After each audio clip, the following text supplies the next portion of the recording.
मस्जिद में नमाज पढ़ने पर व्यापारी से मंदिर में माफी मंगवाई।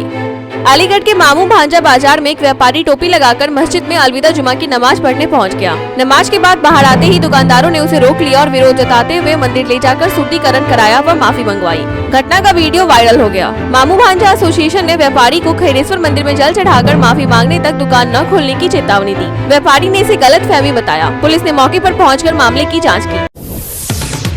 अप्रैल में पीएम मोदी करेंगे आगरा के 5 अमृत भारत स्टेशनों का लोकार्पण। प्रधानमंत्री नरेंद्र मोदी अप्रैल में आगरा रेल मंडल के 5 अमृत भारत स्टेशनों ईदगाह, फतेहाबाद, गोवर्धन, गोविंदगढ़ व मंडावर महुआ रोड का लोकार्पण वीडियो कॉन्फ्रेंसिंग के जरिए करेंगे। योजना के तहत रेलवे स्टेशनों के सुंदरीकरण और यात्री सुविधाओं में विस्तार किया गया है। आगरा मंडल में पहले चरण में 15 स्टेशनों को चुना गया था, जिनमें से 5 का काम पूरा हो चुका है। रेलवे ने तैयारियां शुरू कर दी है, जिससे ट्रेनों के ठहराव और यात्री सुविधाओं में सुधार होगा। अमित शाह, मणिपुर में सही समय पर लगाया राष्ट्रपति शासन। गृह मंत्री अमित शाह ने कहा कि मणिपुर में हालात पहले से शांतिपूर्ण हैं और सरकार मेइती व कुकी समुदायों के साथ स्थायी शांति के लिए चर्चा कर रही है। टाइम्स नाउ समिट 2025 में शाह ने कहा कि राज्य में पहले भी जातीय हिंसा हो चुकी है, जो वर्षों तक चली थी। उन्होंने राष्ट्रपति शासन लगाने में देरी के आरोपों को खारिज करते हुए कहा कि जब सही समय आया तब इसे लागू किया गया। अब स्थिति सामान्य हो रही है और दोनों समुदायों के बीच संवाद शुरू हो चुका है। इसरो का नया कमाल, संचार में आएगी क्रांति। इसरो ने 300 mn स्टेशनरी प्लाज्मा थ्रस्टर का 1000 घंटे का जीवन काल परीक्षण सफलतापूर्वक पूरा किया। यह थ्रस्टर उपग्रहों की विद्युत प्रणोदन प्रणाली के लिए विकसित किया गया है, जिसे भविष्य में रासायनिक प्रणोदन प्रणाली की जगह इलेक्ट्रिक थ्रस्टर का उपयोग किया जाएगा। इससे संचार उपग्रहों को कक्षा उन्नयन सहित विभिन्न कार्यों में सहायता मिलेगी, जिससे अंतरिक्ष प्रौद्योगिकी में नई क्रांति आएगी। भिंडरावाले पर अमित शाह के बयान से एसजीपीसी नाराज।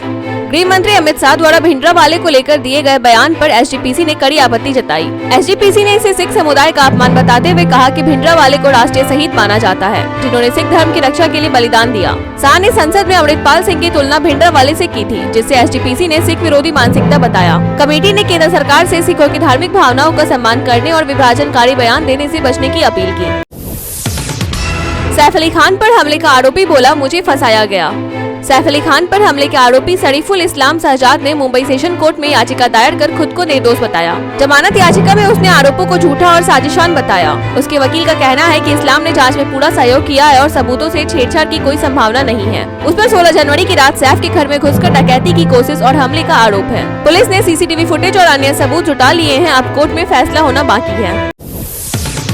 मिथुन चक्रवर्ती की अपील, भाजपा को जिताए नहीं तो खतरे में होगा हिंदुओं का अस्तित्व।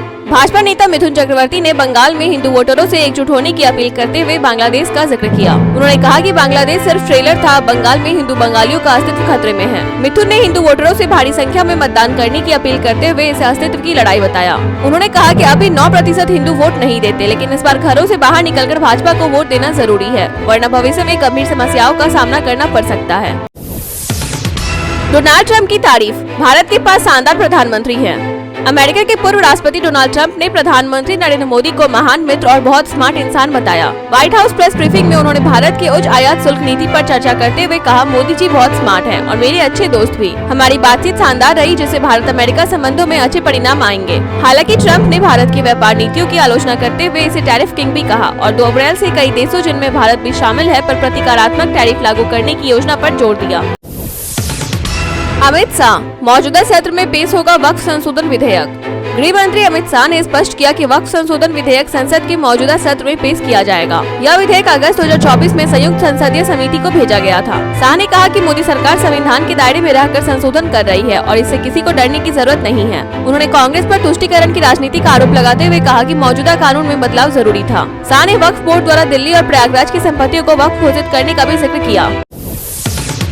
बीजेपी विधायक नंदकिशोर गुर्जर के समर्थन में पंचायत, 13 अप्रैल को दिल्ली कूच।